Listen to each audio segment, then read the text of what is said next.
Halo guys, kembali lagi bersama saya Stephen di channel Broview. Kali ini saya akan membawakan alur cerita film yang berjudul Wolfpack. Film ini dirilis pada tahun 2022 yang menceritakan tentang pasukan yang bernama Wolfpack yang dipimpin oleh Lau Diao yang terlibat dalam pekerjaan keamanan luar negeri untuk waktu yang lama dan menemukan bahwa pasukan teroris asing telah memperluas jangkauan mereka ke dalam garis hidup energi Cina. Penasaran seperti apakah kisahnya? Langsung saja, sebelum masuk ke ceritanya seperti biasa siapkan apa? Ya tentunya Kopai dan Utbray untuk menemani kalian dalam menonton alur cerita film ini. Dan sekarang kita masuk ke filmnya.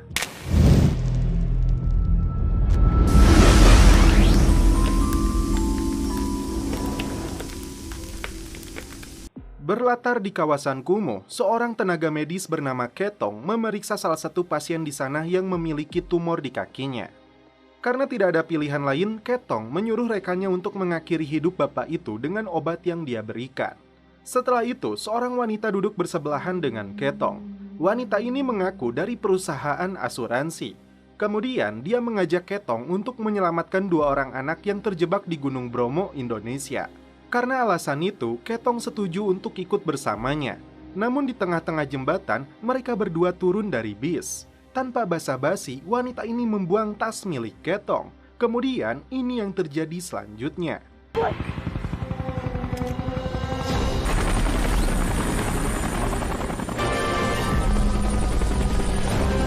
Video.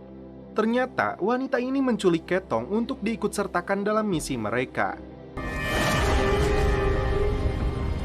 Ketika tersadar, Ketong sudah berada di suatu tempat bersama kelompok yang menculiknya.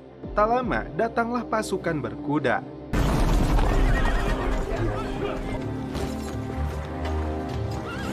Mereka pun dibawa ke suatu tempat yang berpenghuni.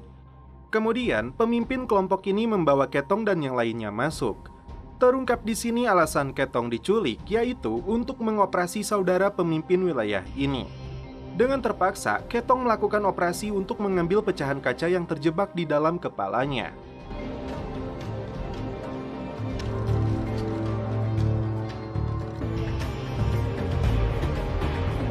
Namun setelah operasi berhasil dilakukan, ini yang terjadi.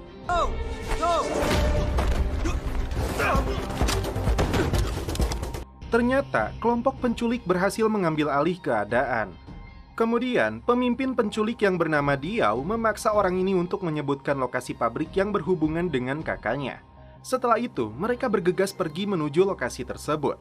Namun di tengah perjalanan, mereka berpindah ke mobil lapis baja.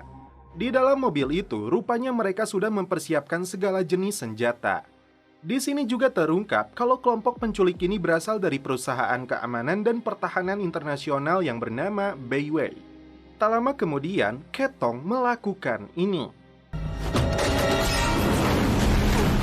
Namun, itu bukan masalah besar karena mereka mempunyai kendaraan dan teknologi untuk mengejar Ketong.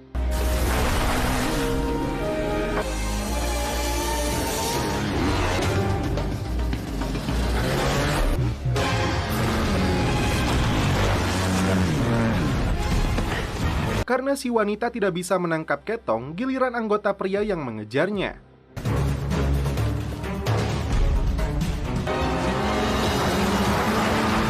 Setelah berusaha untuk kabur, pada akhirnya Ketong tertangkap lagi. Ketong dibuat terkejut setelah Diao menceritakan sesuatu yang berkaitan dengan keluarganya.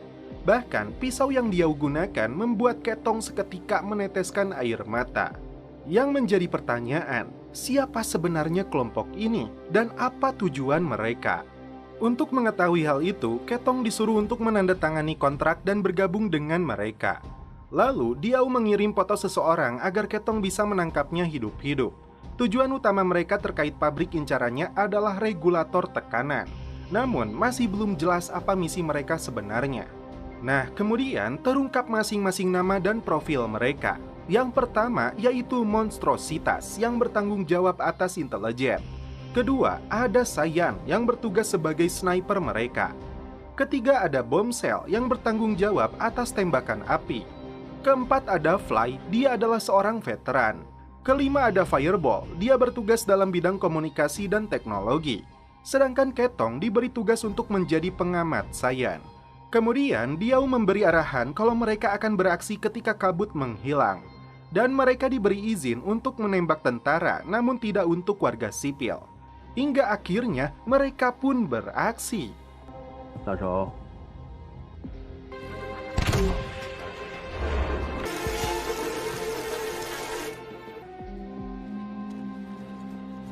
Menggunakan teropong, Ketong melihat ada warga sipil yang disandra oleh pemberontak. Tak lama kemudian,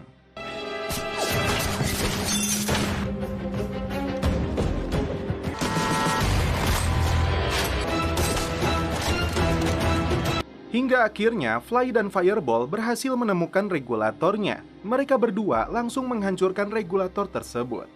Ketika rencana mereka hampir berhasil, Ketong melakukan kesalahan karena tidak tega melihat warga sipil yang tersiksa. Alhasil, peperangan kembali pecah.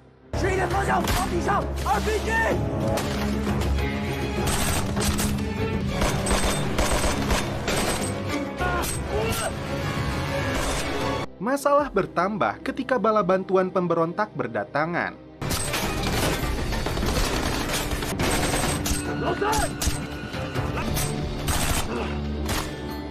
Ketong yang berlari mendekat melihat ada tabung berisi cairan yang mudah terbakar. Dia mencoba untuk menembak kayu penahannya. Namun pada akhirnya Saiyan yang berhasil menggulingkan tabung itu. Giliran Diao yang melemparkan flare. Walaupun mereka berhasil selamat, Ketong tetap kena semprot Diao karena membuat langkah yang membahayakan anggota lain. Setelah itu, mereka mengambil barang-barang yang sebelumnya disembunyikan.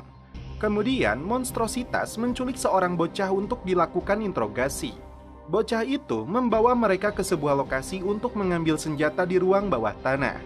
Namun, ketika Diao menyadari logo yang tertera di senjatanya, bocah itu langsung digeledah. Benar saja, di salah satu sakunya ditemukan identitas palsu.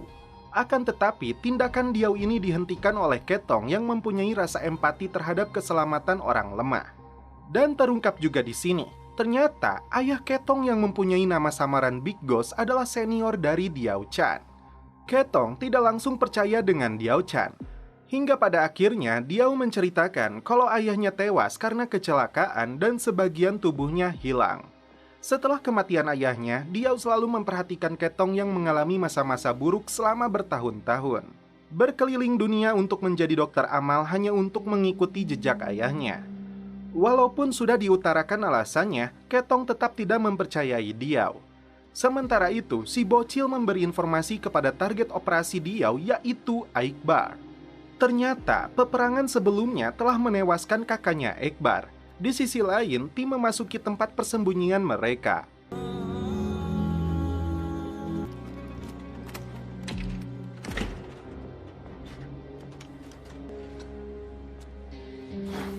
Di tempat ini, mereka bersenda gurau dan beristirahat sejenak. Kemudian, monstrositas yang menuju rooftop disusul oleh Ketong dan Bombshell. Di sini, Ketong menunjukkan dokumen pribadi milik monstrositas. Ternyata, Ketong telah meretas handphone milik monstrositas dari alat yang dihadiahkan temannya. Kemudian, Ketong menanyakan tujuan Diao menghancurkan regulator itu, serta menanyakan siapa klien yang membayar Diao CS. Belum sempat menjelaskan, tiba-tiba terdengar suara dari luar. Namun, Diao meminta semuanya untuk pasrah. Alhasil, mereka semua dibawa ke dalam sel interogasi, kecuali Diao yang diinterogasi sendiri oleh pihak aparat setempat. Jadi, ini semua berkaitan dengan seorang wanita Asia yang mempunyai pengaruh dalam kepentingan mereka. Nah, si bocil ditugaskan di bandara oleh Aikbar untuk mencari keberadaan wanita Asia itu.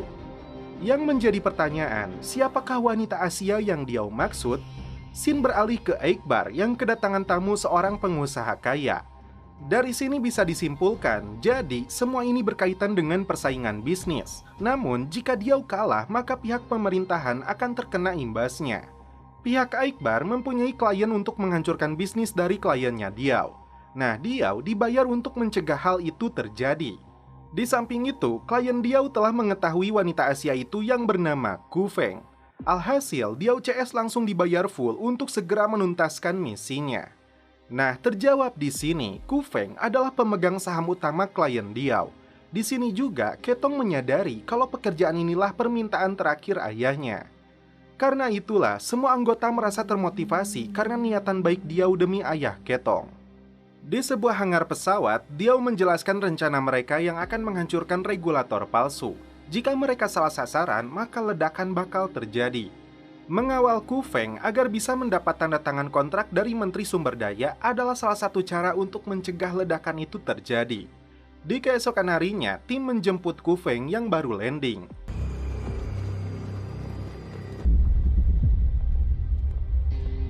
Dengan pengawalan yang ketat, Ku Feng dibawa untuk menemui Menteri Sumber Daya untuk menandatangani kontrak.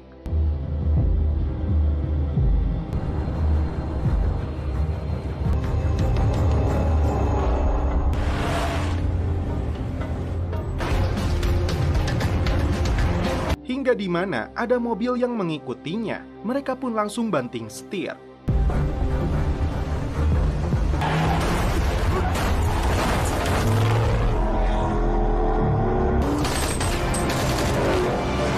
Akhirnya mereka pun sampai di kantor menteri.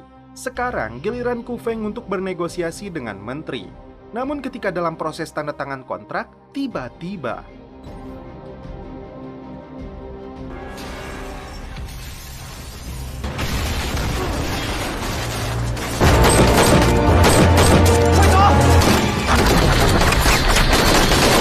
sambil dihujani peluru, Diao berusaha meminta tanda tangan menteri. Naas, menteri terkena tembak di pundaknya. Dan sekarang mereka mencoba untuk keluar dari gedung ini.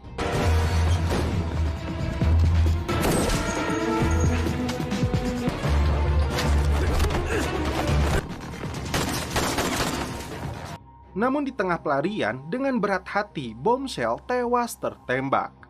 Di waktu yang sama, proses kontrak pun berhasil dan ledakan bisa ditunda. Sementara itu, Ketong mengejar Iqbar untuk membalas kematian Bombshell.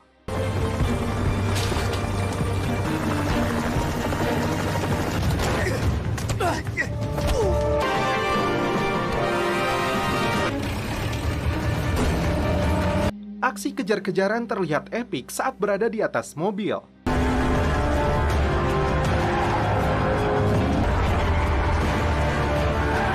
Kalah epik saat Iqbar dan Ketong melakukan parkour.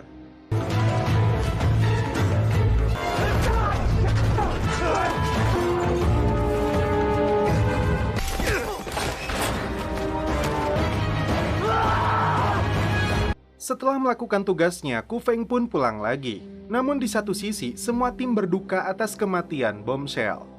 Kemudian, Diao menjelaskan sosok Iqbar yang sebagai ketua kelompok bersenjata ilegal bernama Godslave 206 di Kuli.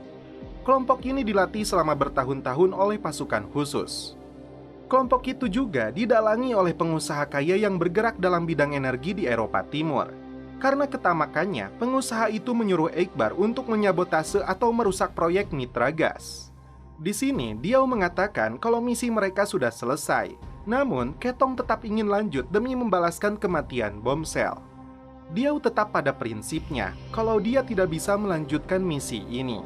Tak berselang lama, televisi memberitakan bahwa rumah Menteri Sumber Daya terkena rudal. Dan kelompok Godslave 206 menyatakan kalau merekalah yang bertanggung jawab. Benar saja, kelompok Godslave sudah membajak pabrik proyek gas alam. Ini sebagai pembalasan atas tindakan Ku Feng. Stasiun gas 14 adalah target ledakan selanjutnya. Maka dari itu, kliennya secara khusus meminta Diao untuk memimpin serangan gempur ini. Jika misi mereka gagal, maka jet tempur akan dikerahkan untuk menurunkan bom bahan bakar oksigen untuk mencegah ledakan pipa. Saat mereka akan pergi, seseorang yang mengetahui denah lokasinya mengajukan diri untuk ikut bersama mereka. Tim pun akhirnya memulai misi mereka.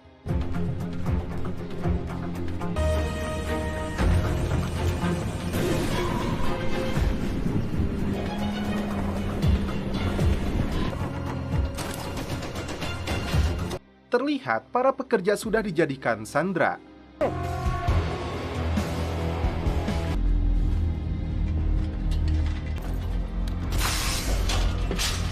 Kemudian, tim mulai menghabisi satu persatu tentara musuh. Tim pun berpencar untuk melakukan tugasnya masing-masing.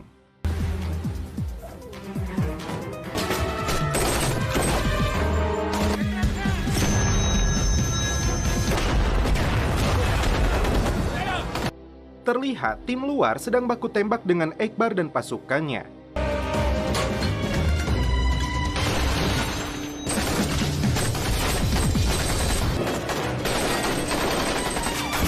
Sedangkan tim dalam akan mengambil alih ruang kontrol.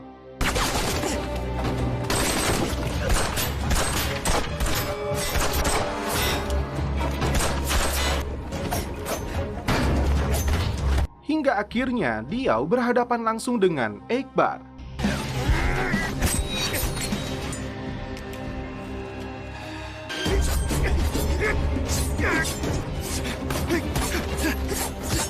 Namun kabar buruknya, proses pemindahan gas tidak dapat dilakukan.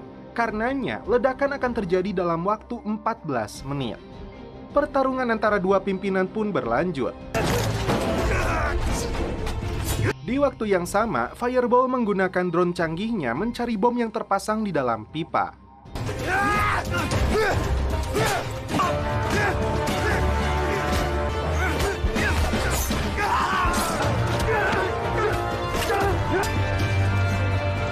Hingga akhirnya, Eggbar pun tewas di tangan Diao. Tugas terakhir Diao untuk menjinakkan bomnya, dan Fireball akhirnya menemukan lokasi bom terpasang. Untuk itu, Ketong menyuruh pasukan untuk mengevakuasi para pekerja. Di samping itu, pihak pemerintah sudah mengerahkan jet tempur karena misinya dianggap gagal.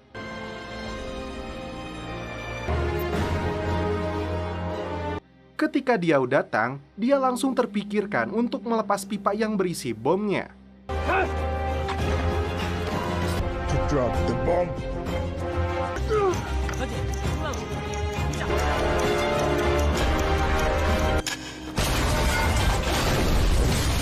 Hingga akhirnya mereka berhasil mengamankan bomnya.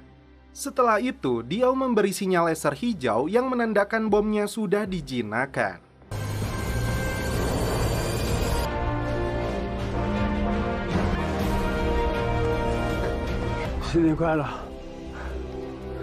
Alhasil, bom tidak jadi dijatuhkan dan misi dinyatakan berhasil.